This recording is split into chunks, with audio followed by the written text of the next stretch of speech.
جب تم اللہ کے سوا باقی چیزوں میں اپنا سکون تلاش کرتے ہو تو وہ تمہیں سب چیزیں تھما کر بے سکون کر دیتا ہے۔ ہر شے کی تکمیل کے بعد تمہیں اپنا آپ خالی سا لگنے لگتا ہے، پھر اذانوں کی آواز کانوں تک تو پہنچتی ہے مگر دل تک نہیں پہنچتی۔ پھر نہ عبادت اس بے چینی کو ختم کر پاتی ہے، نہ سجدوں سے چین پڑتا ہے، کیونکہ انسان ڈیفیکلٹ موڈ پر لگا ہوتا ہے۔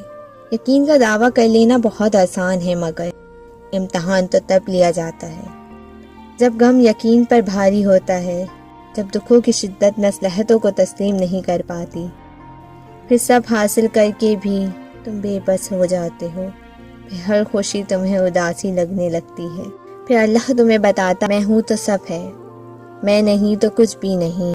زندگی کی ایکویشن سے اللہ کو نکال دیا جائے تو باقی سب سفر سے ضبط رکھا جاتا ہے، اور اگر رب سے تعلق مضبوط ہو جائے تو وہ سب تمہاری چاہت کے لیے ہر ناممکن کو ممکن بنا دیتا ہے، یا تو عطا کر دیتا ہے یا طلب ہی مٹا دیتا ہے۔